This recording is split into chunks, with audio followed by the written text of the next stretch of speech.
때는 2012년 2월 9일 밤 11시경 112로 다급한 신고 전화가 걸려옵니다. 거기 경찰서죠?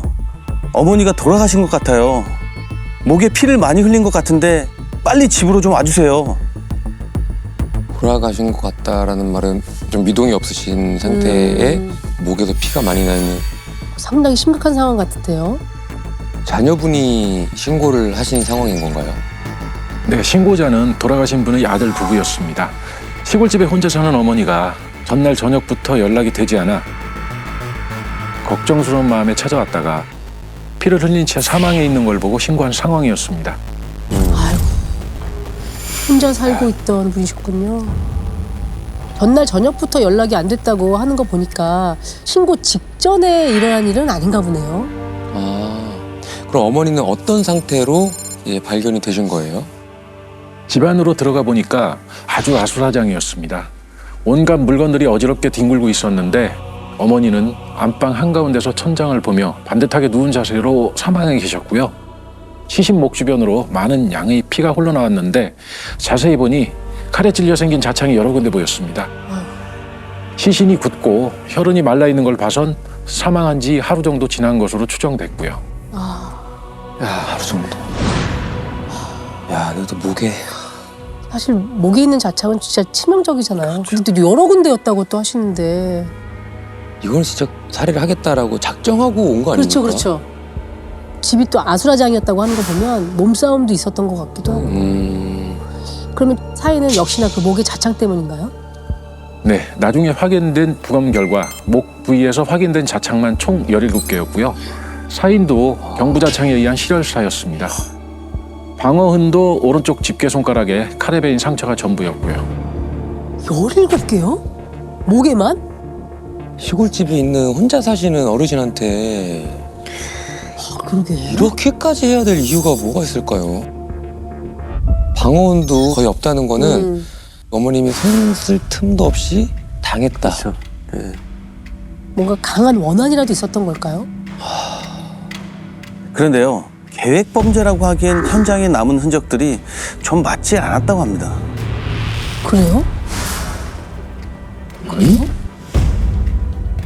안방 옆 작은 방 바닥에서 30cm가량의 부엌칼이 발견됐는데 칼날은 깨끗한데 자루에 피자국이 남아있는 겁니다. 범행 도구로 추정됐는데 이게 알고 보니까 피해자 집에서 쓰던 칼이었던 겁니다. 어머. 피해자가 쓰던 칼이라는 거는 본인이 준비해서 간 게 아니라는 거잖아요. 그렇죠. 그리고 피해자 머리맡에 휴대폰 충전선 하나가 널브러져 있었는데 시신에서 일혈점이 발견되고 부검 결과에서도 설골이 골절된 게 나온 걸로 봐선 목을 조를 때 쓰인 범행 도구일 가능성이 컸던 겁니다. 정황상 충전기로 목을 조르다가 줄이 끊어지자 칼로 목을 찔러 살해한 걸로 추정됐습니다.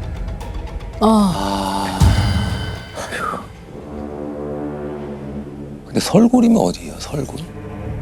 목 안에 있는 혀와 연결된 뼈가 있어요. 그래서 목을 조를 때 잘 부러져요. 이거들이 있어요. 엄청 심하게 졸랐다는 얘기네. 그러네요. 아까 전에 집이 아수라장. 얼마나 어질러져 있었던 거예요? 모든 방 안의 장롱과 서랍문이 열려 있었는데 그 안에 있던 물건들이 다 바닥에 흩어져 있었고요. 시신 주변으로도 잡다한 물건이 전부 쏟아져 있었습니다. 밥상까지 엎어져 있었고요. 밥상도 엎어져요? 야, 이게 참. 야, 이건 진짜 집안 거의 뒤집어 놓고 한 거잖아요, 지금. 그렇죠. 추측해 보기는 강도 행각을 벌이려고 집에 들어왔는데 막 뒤지다가 피해자한테 들켜서 우발적으로 살인을 했다? 시골집에 뭐가 그렇게 훔쳐갈 게 있다고. 만약에 그냥 단순 강도라면 목 주변에 그 17번이나 칼을 찌르고 갈 이유가 그렇지. 없잖아요. 이게 강도로 위장을 하려고 일부러 다 이렇게 그런 현장을 만들어놨나 싶기도 하고요. 그런데 또 수사팀을 고민에 빠뜨렸던 건 이 물색 흔적이 단순한 유장만은 아니었다는 겁니다. 야, 이렇게 되면 혼란스러운데. 진짜 없어진 게 있다는 얘기예요? 아들에게 확인을 해보니까 어머니가 자주 쓰던 통장 2개가 안 보인다고 했던 겁니다. 어머니가 늘 하고 계셨던 금목걸이도 사라졌다고 했고요.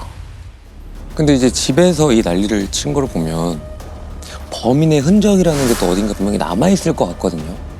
그럼 혹시 현장에 발견된 다른 단서는 없었나요? 있었습니다. 집안 곳곳 혈흔 족적이 나온 건데요. 근데 당시 형사 생활 16년 차였던 형사님도 난생 처음 보는 특이한 형태의 족적이었다고 합니다. 난생 처음 보는 족적?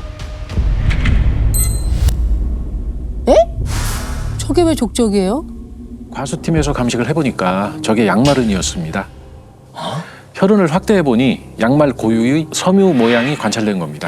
아, 양말에 그 모양만큼 혈흔이 묻어가지고 발바닥에 찍었더니 그게 자국이 남은 거죠. 양말 기나다 치면 뭐 이렇게만 묻은 거네요. 그러면? 살짝. 그렇죠. 우리가 보통 족흔적이라고 하면 신발 문양이 찍힌 것만 알고 있잖아요. 근데 맨발 자국도 있고 양말 자국도 있고 발에 의해서 발견된 건 전부 다 족적으로 증거로 수집을 하는데, 근데 저도 사실은 정말 처음 봤어요. 왜냐하면 이게 그냥 단순히 발바닥의 끝에 있는 피의 자국이라고 보기에는 모양이 너무 맞질 않아요. 발이 어떻게 저렇게 찍힐 수가 있는지가 이해가 안 되는 거죠. 저희도 직접 발을 이리저리 움직여가며 추정을 해보니까 왼발이 바깥쪽으로 굽은 상태에서 옆면으로 찍힌 흔적일 가능성이 높았습니다. 진짜로? 아까 이렇게 걷는다는 거잖아요. 이렇게 약간. 그쵸? 약간 왼발만 왼발이 이렇게 찍힌 거지. 그렇지. 이렇게 이런 느낌으로. 이런 느낌으로. 바깥으로. 아 근데 진짜 특이하네요. 근데 족적이 왜 저렇게 나왔지? 왜 저렇게 남은 거지? 그러니까 일부러 또 수사에 혼선을 주기 위해서 살현장이 끝나고 나서 일부러 이렇게 좀 걸어다닌 건가? 일부러 그랬다기엔 곳곳에 이제 찍힌 모양과 형태가 균일했거든요. 그래서 왼발에 장애를 가졌거나 다친 사람이 아닐까 추정됐습니다. 아, 그게 가장 유력하죠, 지금. 와, 그거는 진짜 중요한 단서가 될 수 있잖아요. 또 다른 모양의 혈흔 족적 하나가 더 발견돼서 범인이 2인조로 추정되는 상황이었습니다. 2인조요? 야, 사건을 들어볼수록 하나씩 뭐가 이게 계속 나오네요. 근데 양말을 신고 있으면 보통 면식범이거나 초대받아서 안에 편안하게 신발을 벗고 들어가는 상황이지 않아요? 그렇죠.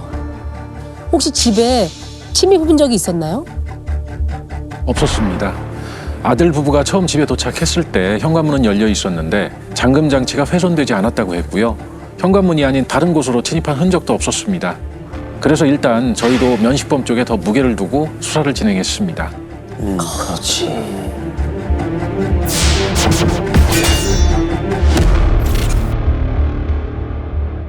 그러면은 이제 면식범이라고 하면 이 피해자의 원한 관계, 주변 인물 그거부터 확인을 해야 될 것 같은데, 그럼 피해자 주변에 그런 원한을 가질 만한 인물이 있었나요? 형사님들은 일단 마을 주민들부터 탐문했다고 하는데요. 피해자와의 원한이나 채무 관계까지 의심 가는 인물이 없었다고 합니다. 시골 어르신인데 뭐 이렇게 원한 질 일이 있겠어요. 그러니까요. 그렇죠. 네. 왼발이 불편한 사람은요? 마을 주민 중에는 왼발이 불편하신 분은 없었습니다. 동종수법 전과자까지 확인해봤지만 역시 의심이 가는 사람은 없었고요. 아니 이게 또 시골이라 CCTV가 있을 리 만무하고, 마을 주민분 중에서 피해자를 마지막으로 본 사람 혹시 누굴지. 신고가 들어오기 전날 마을 주민분 중 피해자의 집에서 점심 식사를 같이 한 분이 있었습니다. 마을에선 이분이 피해자를 본 마지막 목격자이기도 했고요. 점심 식사를 했다. 전날. 그럼 그때까지는 살아계셨다. 그렇죠, 점심 그렇죠. 식사를 했으니까. 그럼 함께 점심 식사를 했던 그분이 특별하게 좀 기억하는 게 있을까요? 이날 피해자분이 약속이 있다거나 누굴 만난다는 얘기는 딱히 듣지 못했다고 했습니다. 근데 점심을 먹는 중에 집에 손님들이 찾아왔었다는 얘기를 하셨습니다. 손님들. 그 한 명이 아니라는 얘기네요? 그러네. 그게 누구였는데요?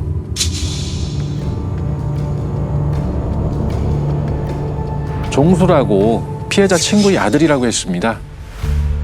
오래전부터 종종 피해자 집에 찾아오던 사람이라 자기도 잘 알고 있었는데 그날 곧 결혼할 사람이라며 여자친구를 데리고 찾아왔었다는 겁니다.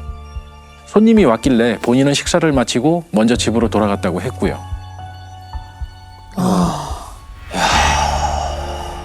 피해자 친구의 아들. 내가 결혼할 사람이 생기면 인사를 드린다는 거는 진짜 각별한 어르신들한테 이렇게 인사를 미리 드리잖아요. 네, 그거는 상당히 각별했다는 얘기일 거예요. 그렇죠? 그러겠죠. 피해자 아들에게도 물어보니까 어머니의 30년 지기 절친의 아들이라고 했습니다. 어머니가 거의 매일 통화를 할 정도로 친하고 아들끼리도 비슷한 또래라 서로의 어머니를 이모라고 부르면서 가까이 지내는 사이라고요. 어머니도 종수를 거의 자식처럼 대해줘서 그 전에도 종종 인사차 집에 들른 적이 있다고 했습니다. 그러네. 30년이면 거의 가족이라고 봐도 무방한.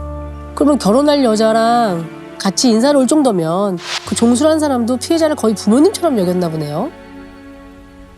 근데 진짜 계속 2인조가 너무 걸리는데 둘 중에 한 분이라도 발이라도 불편하지 않았으면 좋겠어요. 혹시 종수라는 사람이 왼발이 불편한 사람은 아니죠? 발이 불편한 사람은 아니었습니다. 그건 또 한편으로 다행이네요. 다행이네요. 네. 결혼하러 인사 오겠다는 사람이 그렇게 막 그건 아닐 잔인하게까지 그러진 않을 것 같아요. 네. 어쨌든 이 종수 씨 커플이 피해자를 마지막으로 만난 건 맞는 거네요. 그러면 이제 그 두 사람에게 뭔가를 물어보면 나올 것 같은데요. 종수라는 사람의 휴대폰 번호를 확인해서 전화를 걸어봤는데 연락이 안 되었습니다. 확인해보니 휴대폰이 정지된 상태였고요. 그래서 피해자와 절친이라고 했던 종수 씨 어머니에게 연락을 해봤는데 역시나 시신으로 발견되기 전날도 통화를 했었다고 했습니다. 그렇죠. 매일 통화하던 사이라고 했으니까. 그러면 이제 피해자와 통화를 한 거는 몇 시였나요? 낮 1시 42분경 피해자 집 번호로 전화가 와서 받아보니 자기 아들 종수였다는 겁니다. 지금 이모네 집에 와 있다면서요. 근데 그때 주변이 너무 시끄러워서 길게 통화를 못했고 약 30분이 지나서 2시 15분쯤 다시 전화를 걸었는데 이땐 피해자가 받았다는 겁니다. 종수가 좀 전에 밥을 먹고 나갔다고 하면서요. 밥을 먹고 간 거라면은 일단 종수 커플도 아닌 거네요. 그러네. 통화를 한 거니까. 네. 종수 커플이 나간 다음에 일어난 일이라는 건데요. 종수 씨 어머니와도 통화한 이후에 사건이 벌어졌다. 네. 그리고 2시간 정도 지나 오후 4시쯤 아까 깜빡한 말이 생각나서 종수 씨 어머니가 다시 피해자 집으로 전화를 걸었다고 했는데요. 이때는 피해자가 전화를 받지 않았다고 했습니다. 그 후로 어머니 행적을 아는 사람은 없었고요. 4시에는 받지 않았다.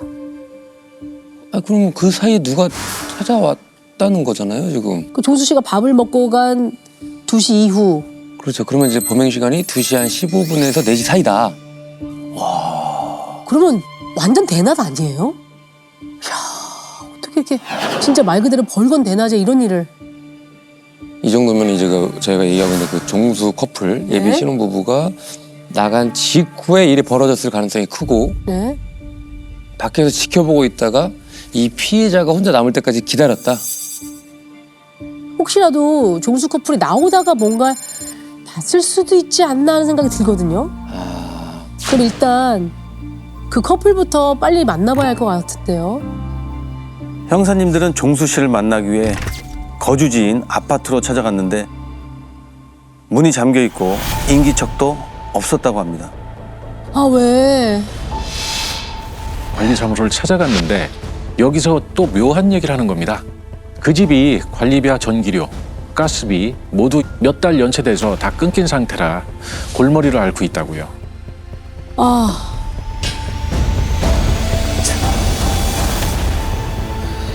경제적으로 어려웠다는 거죠. 야, 여기 2인조 빌드업이 이렇게 되면 이거 아 이거 이쪽으로 가면 안 되는데 안 진짜. 되는데.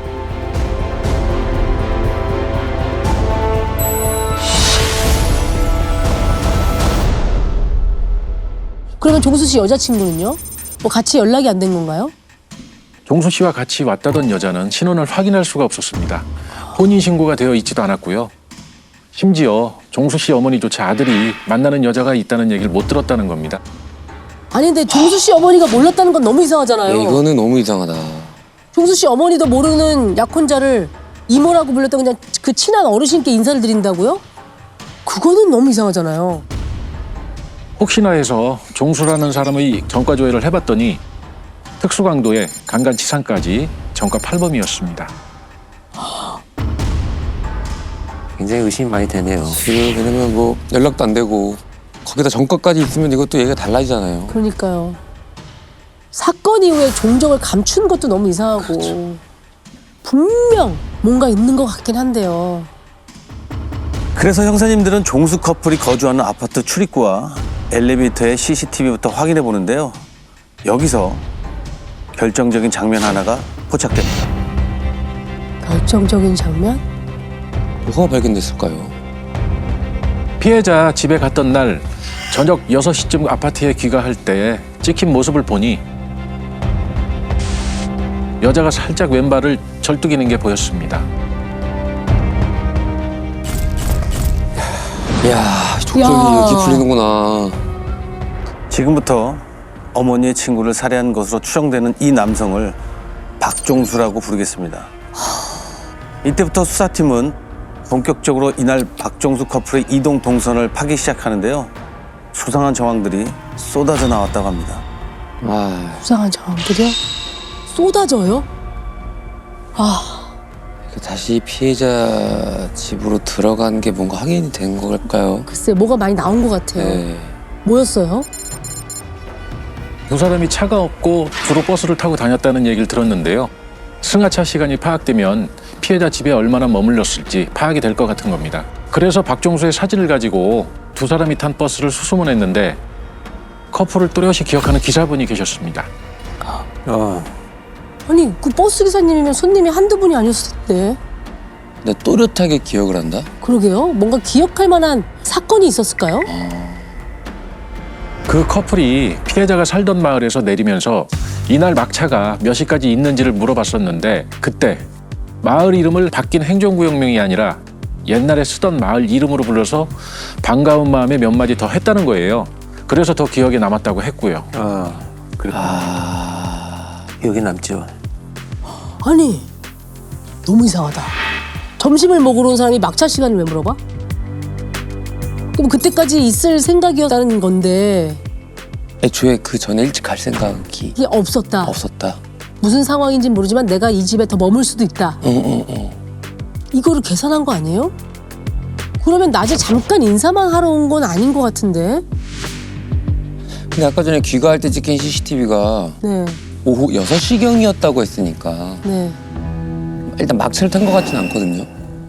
그럼 마을에서 집으로 돌아갔을 때의 시간도 파악이 된 건가요?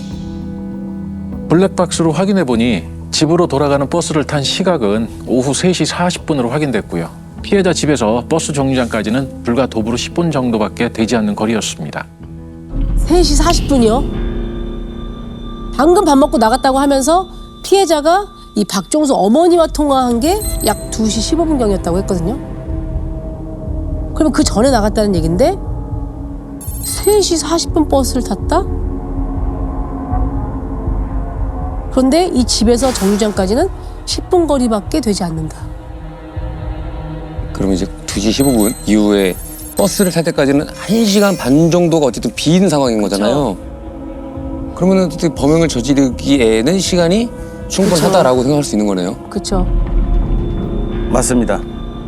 버스 내부 CCTV로 확인된 두 사람의 모습만 봐도 분명 무슨 일이 있었구나 짐작할 수 있었다고 합니다. 왜요? 처음 둘이 버스를 탔을 땐 맨 뒷좌석에 나란히 앉아 웃으면서 대화를 나누는 모습이었는데 집에 갈 때는 떨어져 앉더니 박종수는 손을 비비면서 초조해하는 표정이었고 여자는 이동 내내 고개를 숙이거나 침울한 표정으로 창밖만 봤고요. 그치, 그런 일을 버리고 사이좋게 웃으면서 올 수는 없겠죠. 불쑥 찾아와도 따뜻한 밥까지 내어주신 분 아닙니까? 이유가 뭐예요? 가스하고 전기 끊겨서? 말이 안 되잖아요. 그래서 대체 이 두 사람은 어딜 간 걸까요, 지금? 집에 돌아왔다가 다시 나간 건가요? 네, 돌아와서 그날은 집에 있었고 다음 날 오전 8시쯤 다시 아파트를 나가는 모습이 찍혀 있었습니다. 그리고 더 이상 행적을 알 수는 없었고요. 근데 집에서 나갈 때 박종수 손에 비닐봉투 하나가 들려 있었습니다. 비닐봉투. 이거 분명 범행과 관련된 것 같은데요. 그러니까요.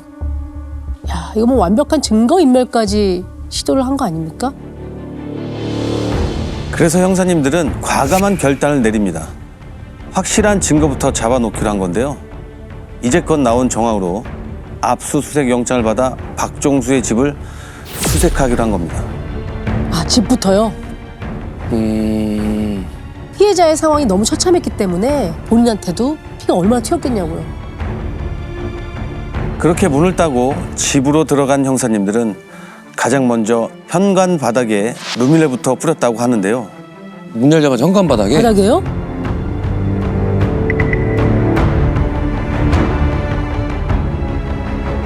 아까 현장에 피 묻은 양말은 있었잖아요. 현장에서 발을 씻고 갔던 것 같진 않고 바로 신발을 신은 것으로 추정됐는데 그대로 집 안에 들어갔다면 혈흔이 무조건 묻었을 거라는 생각이 드는 겁니다. 그래서 거기부터 루미놀을 뿌려본 겁니다. 혈흔 반응이 나왔고요.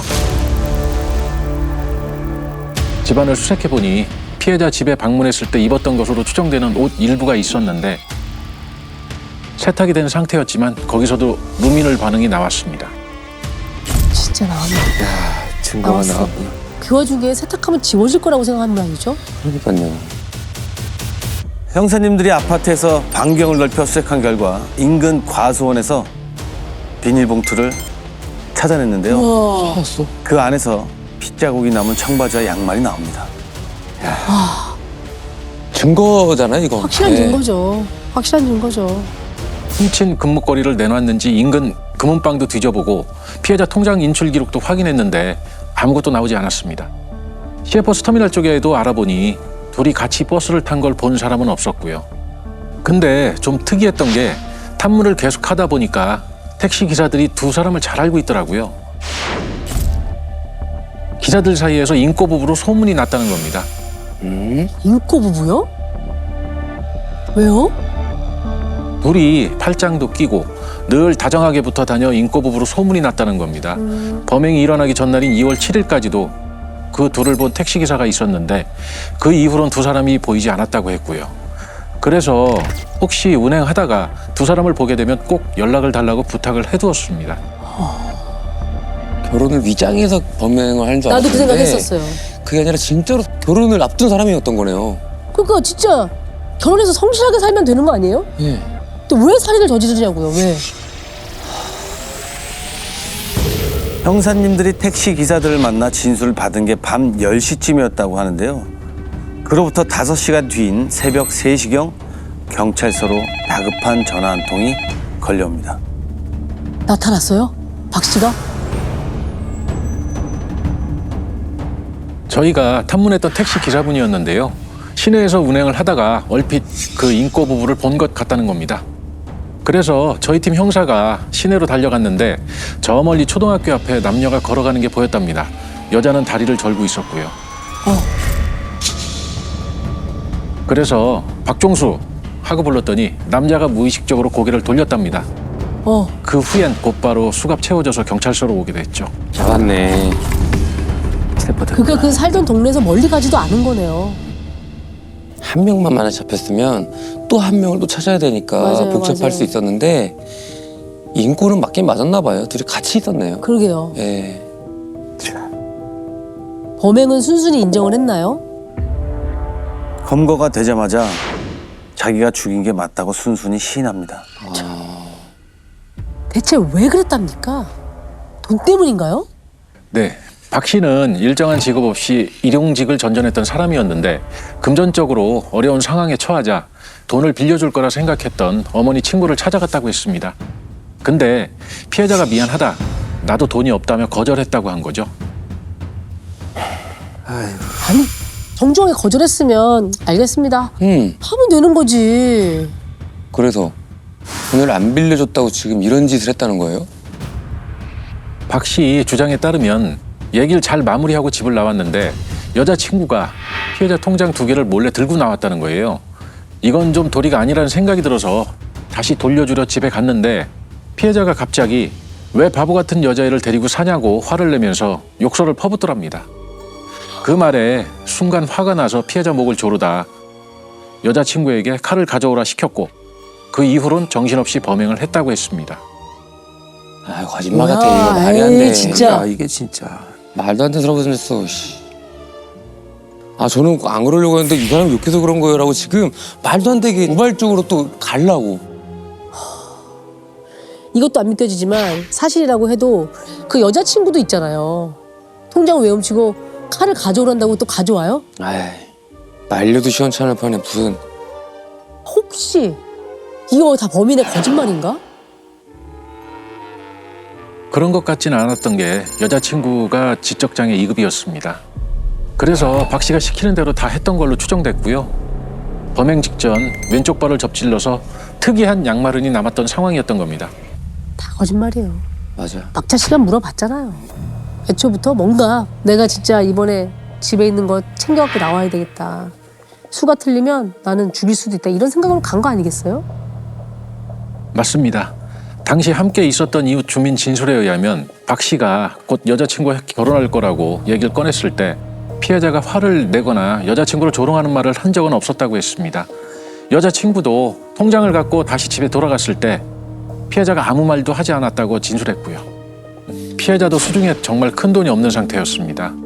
훔친 통장도 둘 중 하나는 잔액이 없었고 하나는 30만 원가량 들어있었는데 그마저도 비밀번호가 3번 틀려 인출하지 못했다고 했습니다. 금목걸이도 범행이 밝혀질까 두려워 결국 버렸다고 했고요. 죗값은 얼마나 받았나요? 박 씨는 강도살인 특수절도죄로 징역 20년을 선고받았고요. 여자친구는 특수절도, 살인방조죄로 징역 2년 6개월에 집행유예 3년, 보호관찰을 선고받았습니다.